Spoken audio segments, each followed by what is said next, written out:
الله أكبر الله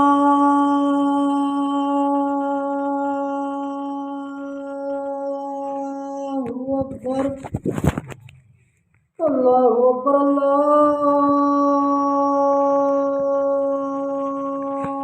الله أكبر أشهد أن لا إله إلا الله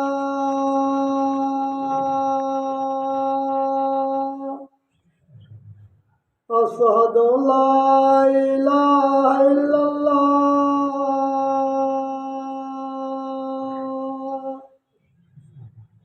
أشهد أن محمدا رسول الله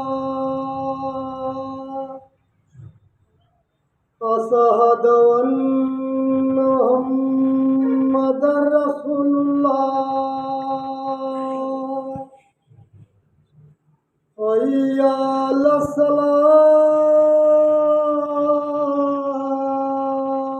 الصلاة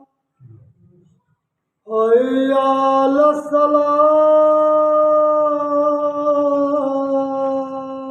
الصلاة حي على الفلاح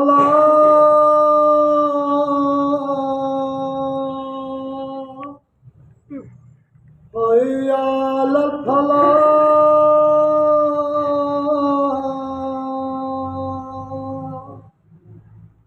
الله أكبر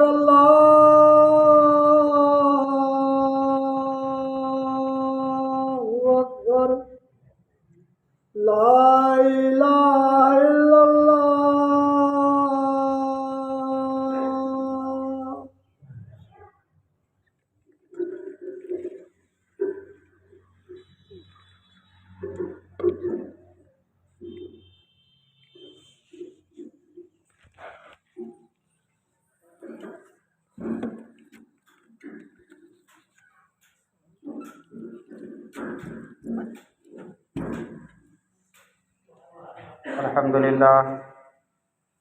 الحمد لله نحمده ونستعينه ونستغفره ونعوذ بالله من شرور أنفسنا ومن سيئات أعمالنا من يهده الله فلا مضل له ومن يضلل فلا هادي له وأشهد أن لا إله إلا الله وحده لا شريك له وأشهد أن محمدا عبده ورسوله أرسله بالحق بشيرا ونذيرا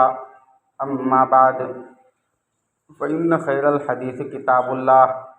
وخير الهدي هدي محمد صلى الله عليه وسلم وشر الأمور محدثاتها وكل محدثة بدعة وكل بدعة ضلالة وكل ضلالة في النار. فأعوذ بالله من الشيطان الرجيم. بسم الله الرحمن الرحيم. والقرآن المجيد بل عجبوا أن جاءهم منذر منهم فقال الكافرون هذا شيء عجيب أإذا متنا وكنا ترابا ذلك رجع بعيد قد علمنا ما تنقص الأرض منهم وعندنا كتاب حفيظ بل كذبوا بالحق لما جاءهم فهم في أمر مريج أفلم ينظروا إلى السماء فوقهم كيف بنيناها وزيناها وما لها من فروج والأرض مددناها وألقينا فيها رواسي وأنبتنا فيها من كل زوج بهيج تبصرة وذكرى لكل عبد منيب ونزلنا من السماء ماء مباركا فأنبتنا به جنات وحب الحصيد والنخل باسقات لها طلع نضيد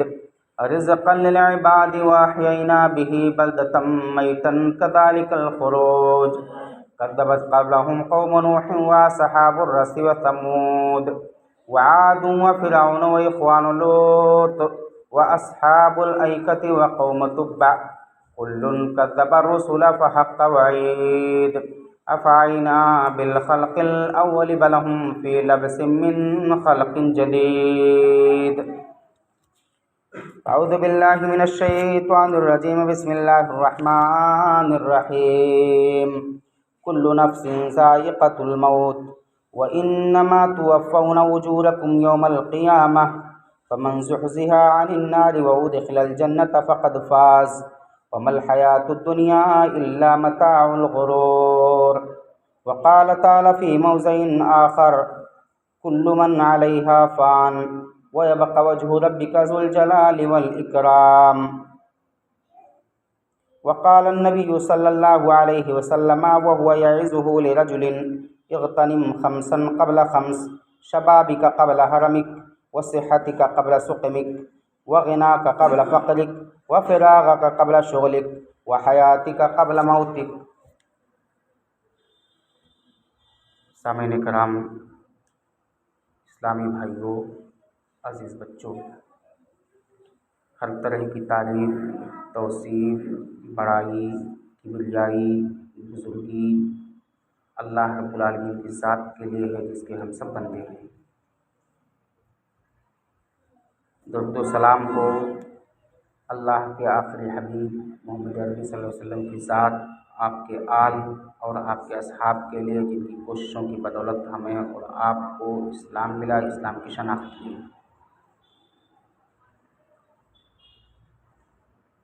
آج کے اس خطبہ جمعہ میں موت،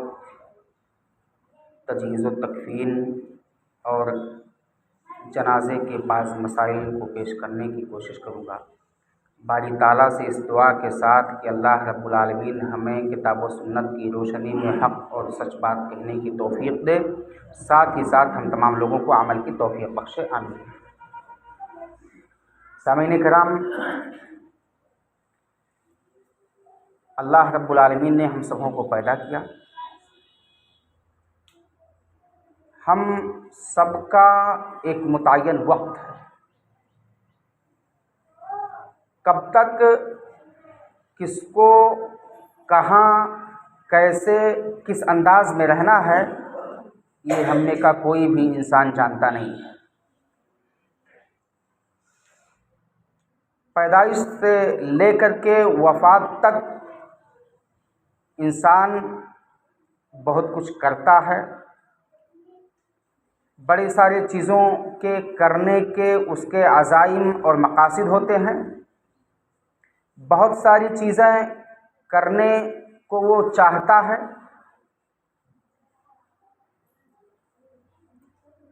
کتنا اللہ رب العالمین کی جانب سے اسے توفیق ملتی ہے یہ کسی کو نہیں معلوم ہے۔ ایک گھر میں جب ایک بچے کی پیدائش ہوتی ہے تو گھر کے افراد خوش ہو جاتے ہیں، حالانکہ انسان کی پیدائش اور انسان کا دنیا میں آ جانا اور جب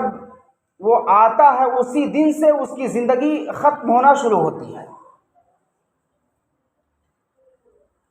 بچہ پیدا ہوا، ایک دن کا ہو گیا، یعنی ایک دن اس کی زندگی سے چلا گیا، ایک دن ختم ہو گئی۔ ہم اور آپ خوش ہوتے ہیں، بابو ہے، بڑا ہوگا،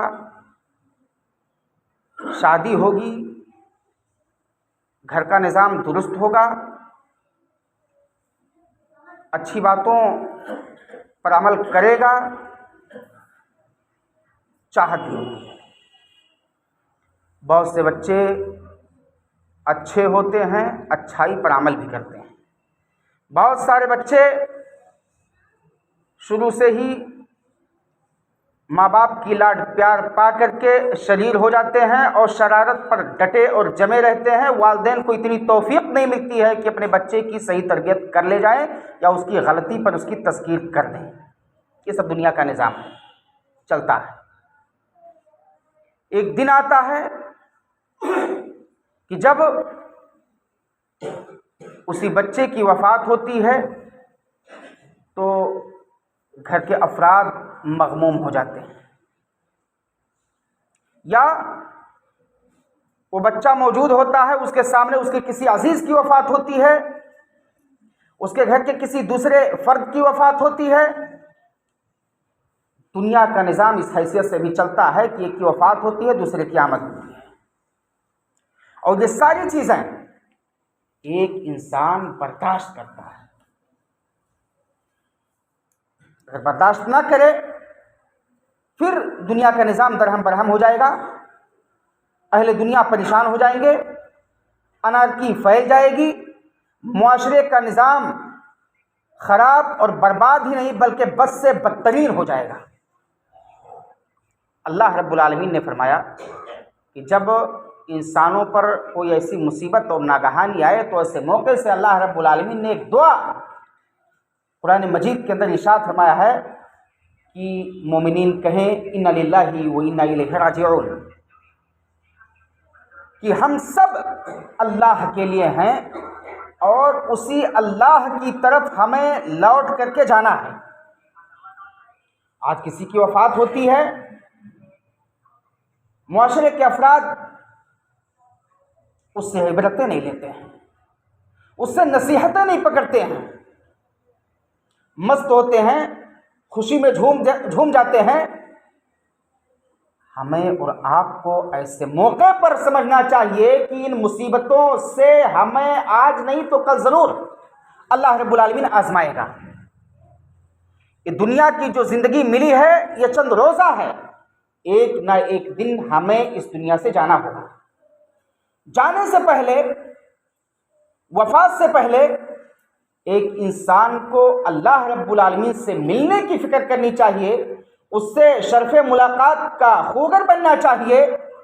اسے سوچنا چاہیے کہ اللہ رب العالمین پر ہم ایمان رکھ رہے ہیں،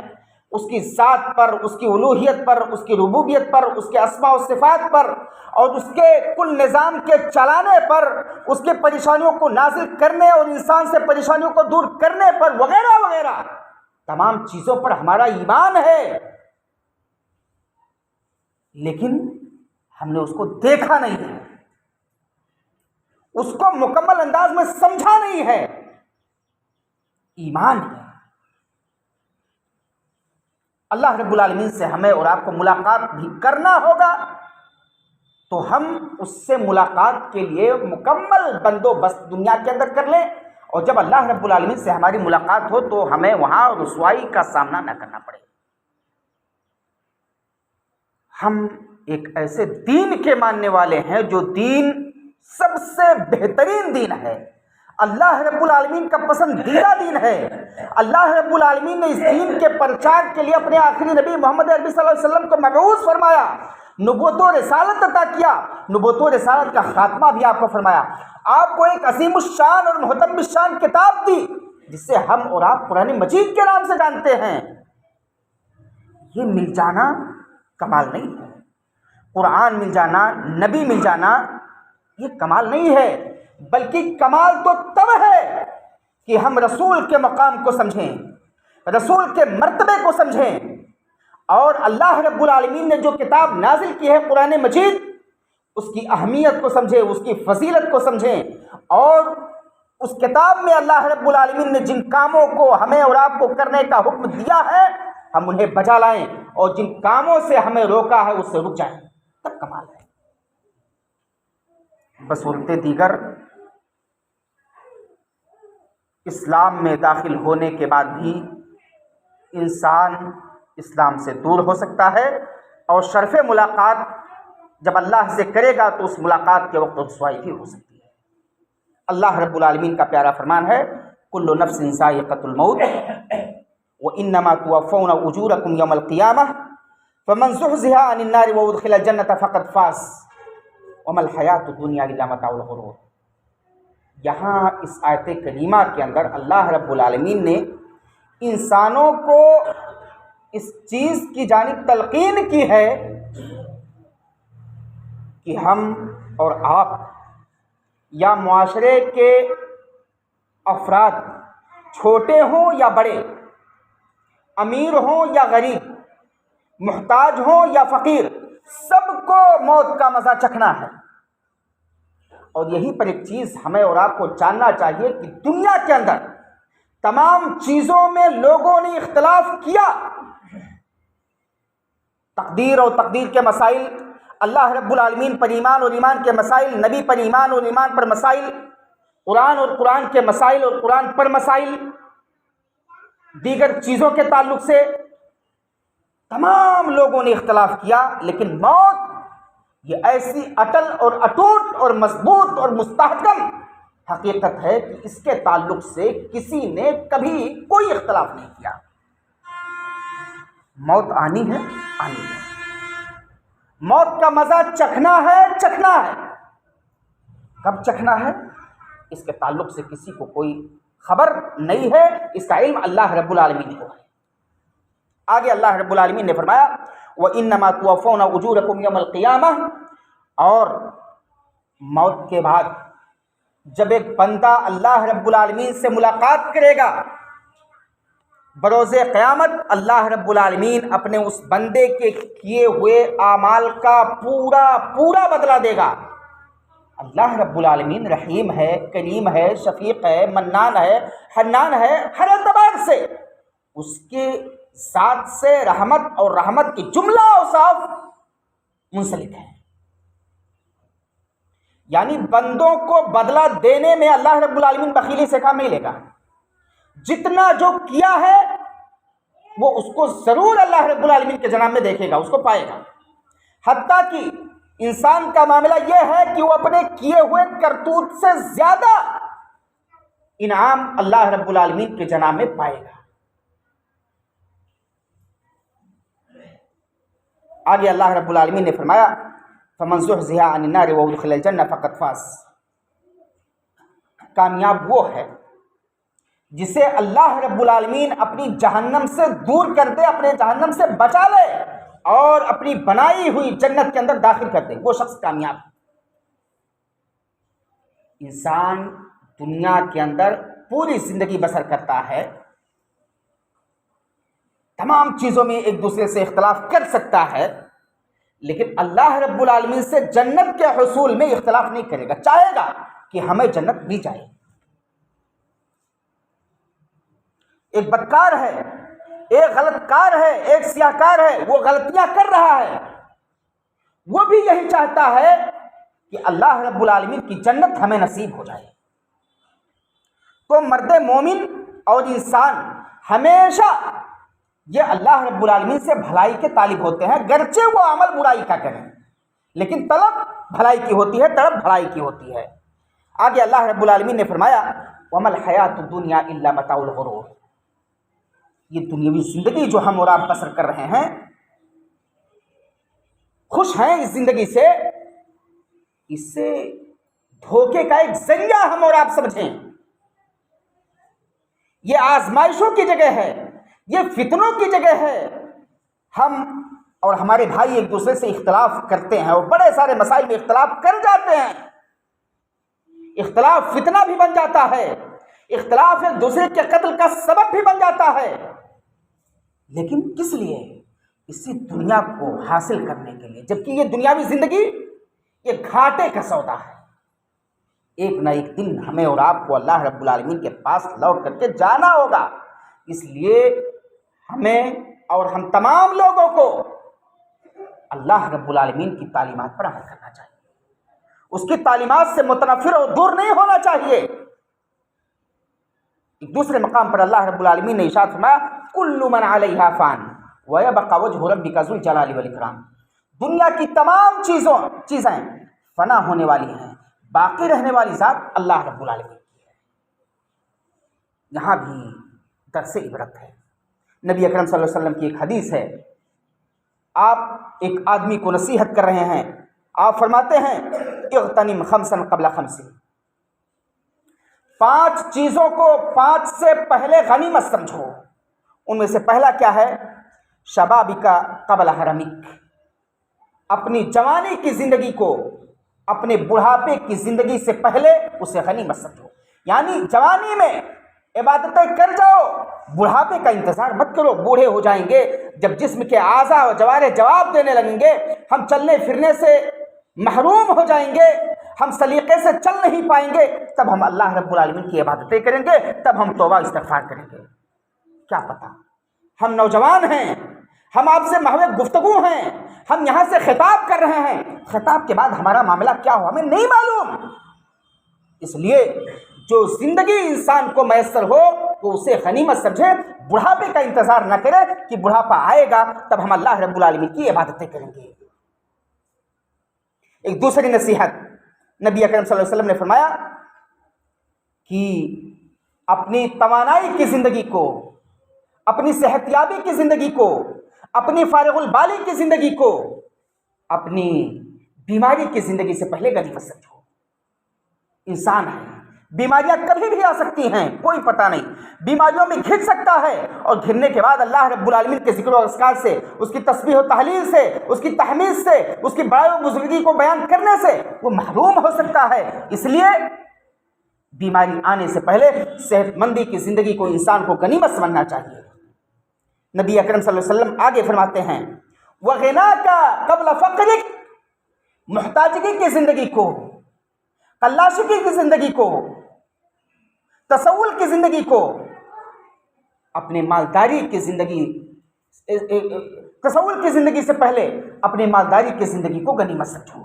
اللہ رب العالمین نے ہمیں اور آپ کو دیا ہے، نوازا ہے، جو کچھ ہے ہم اس میں سے صدقات کریں، خیرات کریں، زکوٰۃ دیں، کیا معلوم کہ آنے والی زندگی ہماری کیسی ہو، محتاجگی کی ہو یا مزید فارغ البالی کی ہو جائے، ہمیں اور آپ کو نہیں معلوم، یا ہمیں وہ زندگی ہی نہ ملے، کوئی پتہ نہیں ہے۔ اس لیے محتاجگی آنے سے پہلے اپنے مالداری کی زندگی کو ہمیں اور آپ کو غنیمت سمجھنا چاہیے۔ آگے نبی اکرم صلی اللہ علیہ وسلم بیان کرتے ہیں وَفِرَاغَكَ قَبْلَ شُغْلِكَ، انسان بہت سارے کاموں میں مصروف ہوتا ہے، تجارتیں کرتا ہے، بڑے بڑے کام کرتا ہے، اس میں مصروف ہو جاتا ہے، لیکن خالی اوقات جو اس کے ہوتے ہیں، مصروفیت کی زندگی سے پہلے خالی اوقات کو انسان غنیمت سمجھے۔ جو خالی اوقات ہیں، مل رہے ہیں، جس بھی انداز میں ہیں، اس میں اللہ رب العالمین کی عبادت سے غافل نہیں ہونا چاہیے، بلکہ اس کی عبادت کرنی چاہیے، اس کی ریاضت کرنی چاہیے، اس کی بندگی کرنی چاہیے، اس کی تسبیح و تحلیل خوب خوب بیان کرنا چاہیے، کیونکہ آنے والی زندگی ہماری کس قدر مشغول اور مصروف ہو جائے ہمیں اور آپ کو معلوم نہیں ہے۔ نبی اکرم صلی اللہ علیہ وسلم اپنے صحابی کو ان چیزوں کی جانب رہنمائی کی، آپ کو وصیت کی۔ ایک آخری وصیت وَحَيَاتَكَ قَبْلَ مَوْتِكَ، موت یہ برحق ہے، موت یہ اٹل حقیقت ہے، موت آنے سے پہلے اپنی زندگی کو انسان غنیمت سمجھے، کیونکہ موت کے بعد ہمارا حشر کیا ہو سکتا ہے، ہمارے بچے ہماری تدفین کریں گے کہ نہیں، ہماری تکفین کریں گے نہیں، کیسے کریں گے، ہمیں اور آپ کو کچھ بھی نہیں معلوم ہے۔ تو جو دنیاوی زندگی ہمیں اور آپ کو میسر ہو رہی ہے، نصیب ہو رہی ہے، ہمیں اور آپ کو اسے غنیمت سمجھنا چاہیے۔ عبداللہ ابن عمر رضی اللہ تعالیٰ عنہ کی ایک دوسری روایت، وہ کہتے ہیں کن فی الدنیا کأنک غریب او عابر سبیل، کہ دنیا کے اندر ایک مومن کو محتاج بن کر کے رہنا چاہیے، محتاجگی کی زندگی بسر کرنا چاہیے، ایسی زندگی بسر کرنی چاہیے جیسے وہ غریب ہے، مفلس ہے، کنگال ہے۔ یہ نہیں کہ دولت ہے تو دولت کا ہر جگہ اشہار کرنا چاہیں کہ ہمارے پاس بہت کچھ ہے، نہیں، انسان کو اپنی اوقات میں رہنا چاہیے،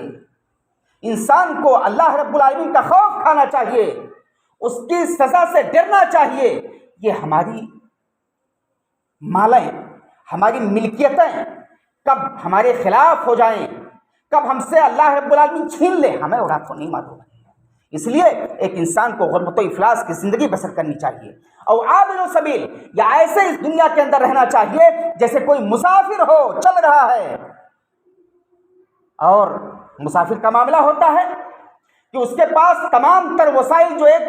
گھر کے اندر رہ کر کے وہ پا سکتا ہے، سفر میں وہ میسر نہیں ہو سکتی ہیں، جتنا بھی بڑا آدمی ہو۔ پریشانیاں آئیں گی، مصیبتیں آئیں گی سفر میں، سفر کے مشکلات کو اسے برداشت کرنا ہوگا۔ ایک مرد مومن ایسے بسر کرے زندگی جیسے وہ مسافر ہو، چل رہا ہے، کہاں اس کی سفر ختم ہو جائے گی کوئی پتہ نہیں ہے۔ دوسری جگہ پر عبداللہ ابن عمر رضی اللہ تعالیٰ عنہ نے ہی وصیت کی اور فرمایا اذا امسیت فلا تنتظر الصباح واذا اصبحت فلا تنتظر المساء، جب ایک مرد مومن شام کرے تو اپنی صبح کا انتظار مت کرے، اور جب صبح کر لے تو اپنی شام کا انتظار مت کرے۔ کیا پتا زندگی کہ آخری گھڑی کب ختم ہو جائے گی، اللہ رب العالمین ہماری زندگی کو کب ختم کر دے گا کسی کو نہیں معلوم ہے۔ اس لیے ایک انسان کو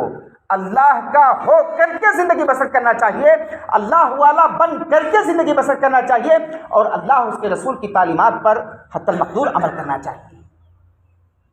موت چھوٹوں کی بھی ہوتی ہے، بڑوں کی بھی ہوتی ہیں، موتوں سے انسان کے دل دہل بھی جاتے ہیں، بعض موتیں انسان کے لیے مزید عبرت کا سبب بنتی ہیں۔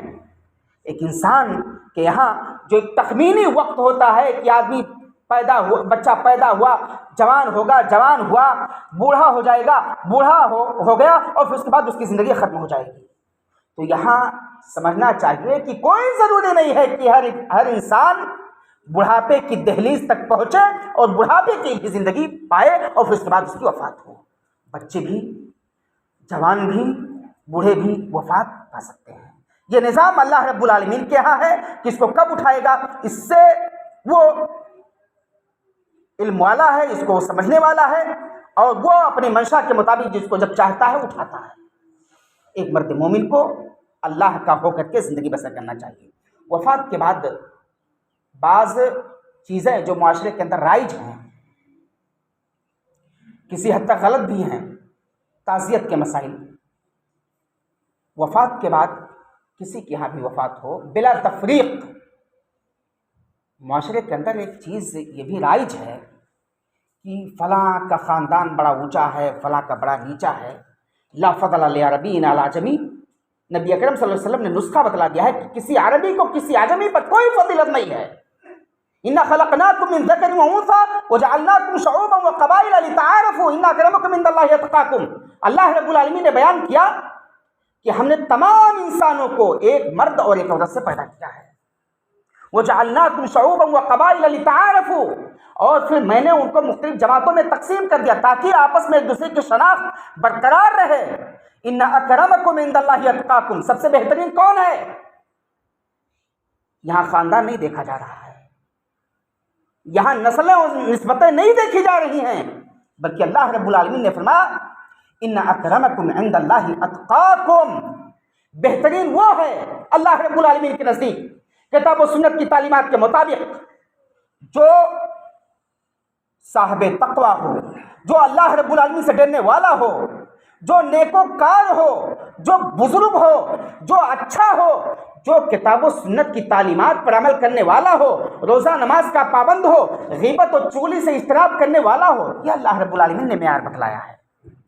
یہاں معاشرے کے اندر پایا جاتا ہے کہ فلاں فلاں قبیلے کا ہم وہاں نہیں جائیں گے یا وہاں نہیں جانا چاہیے، اور وہاں جانا چاہیے کیونکہ وہاں نہیں جائیں گے تو پھر ان کی شان میں کمی آ جائے گی۔ ایسی کوئی چیز شریعت کے اندر نہیں ہے، بلکہ وفات کہیں بھی ہو ایک مومن کو کوشش کر کے اس کی تعزیت کرنی چاہیے، اس کے دکھ درد میں شریک ہونا چاہیے، اور اس کے لیے دعائے خیر کرنا چاہیے، اس کو صبر و شکیبائی کی تذکیر اور تلقین کرنی چاہیے۔ یہ نبی اکرم صلی اللہ علیہ وسلم کی تعلیمات ہیں۔ نبی اکرم صلی اللہ علیہ وسلم سے ایک حدیث مروی ہے، آپ نے فرمایا کہ جس شخص نے اپنے کسی مسلمان بھائی کی تعزیت کی، وفات کے بعد جس شخص نے اپنے کسی مسلمان بھائی کے ہاں، جو شخص اپنے مسلمان بھائی کے ہاں گیا اور اس کے دکھ درد میں شریک ہوا، اس کو صبر و شکیبائی کی تلقین کی، اللہ رب العالمین ایسے بندے کو، ایسے مومن کو بروز قیامت سرسبز لباس پہنائے گا، یحبر بہا یوم القیامہ۔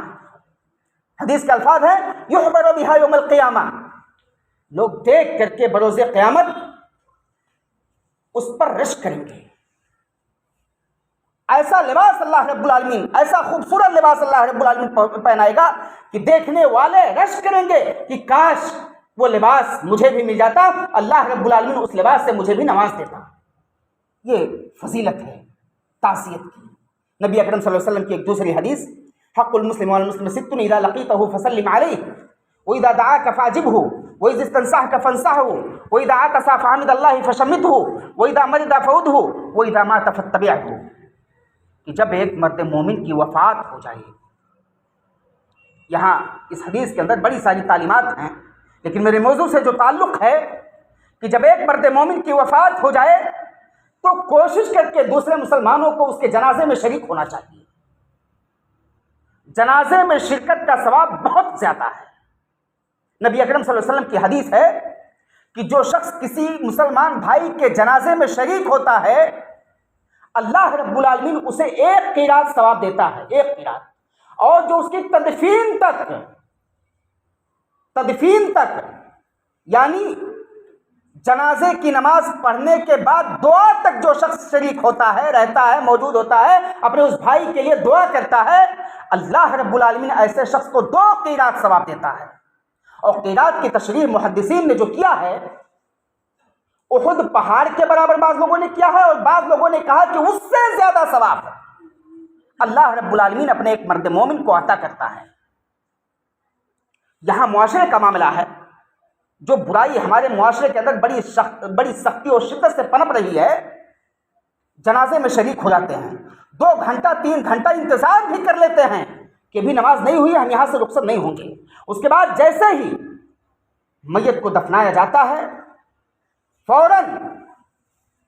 3 لب مٹی دینے کے بعد فٹافٹ 9 2 11 ہونے کی کوشش کرتے ہیں۔ مسلمانوں،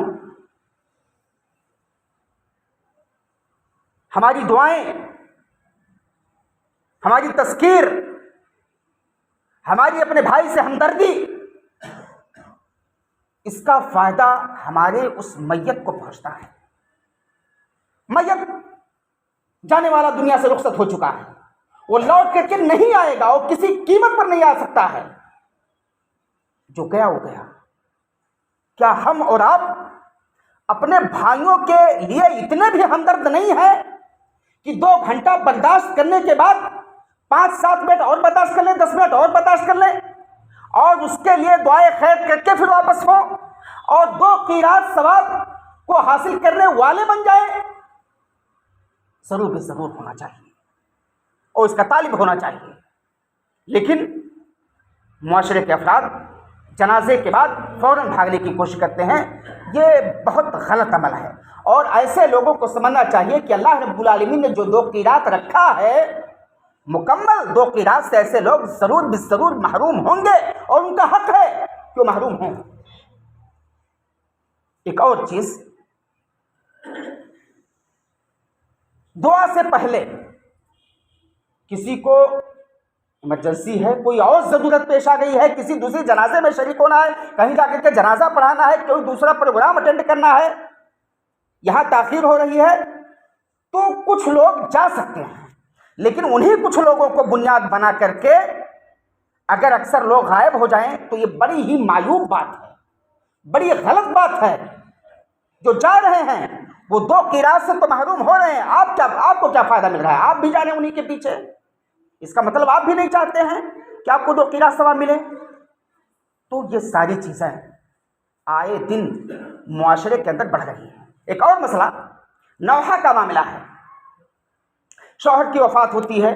بیوی کے جذبات ہوتے ہیں، بیوی کی وفات ہوتی ہے، شوہر کے جذبات ہیں، بیٹے کی وفات ہوتی ہے، والدین اور اس کی بیویوں کے بھی جذبات ہیں، جوان بیٹا کسی کا وفات پا جائے، جوان بیٹی کسی کی وفات پا جائے، تکلیف ہو سکتی ہے، لیکن تکلیف کے اوقات میں انسان کو گریہ وزاری سے شریعت نے منع کیا ہے، نوحہ اور ماتم سے منع کیا ہے شریعت نے۔ میت کی خوبیوں کو بیان کر کے رویا جائے، چیخا جائے، چلایا جائے، گریبان کو چاٹ کیا جائے، رخسار کو نوچا جائے، انسان اپنے سر کے بال کو بھی نوچنے لگے، ان ساری چیزوں سے شریعت نے منع کیا ہے۔ تعلیمات ہیں النیاحۃ من عمل الجاہلیہ، کہ نوحہ یہ جاہلیت کے اعمال میں سے ایک عمل ہے، تو ان ساری چیزوں سے اجتناب کرنا چاہیے، صبر کرنا چاہیے، میت کے حق میں دعا کرنا چاہیے، اور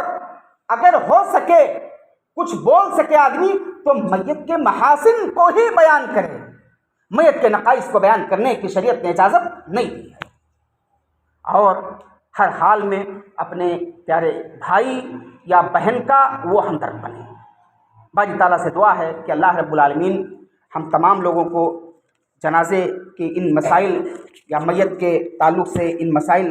کو جاننے، سمجھنے اور عمل کرنے کی توفیق دے، آمین۔ بارک اللہ لنا ولکم فی القرآن العظیم ونفعنی وإیاکم بالآیات والذکر الحکیم، انہ تعالیٰ جواد الکریم ملک رؤوف رحیم۔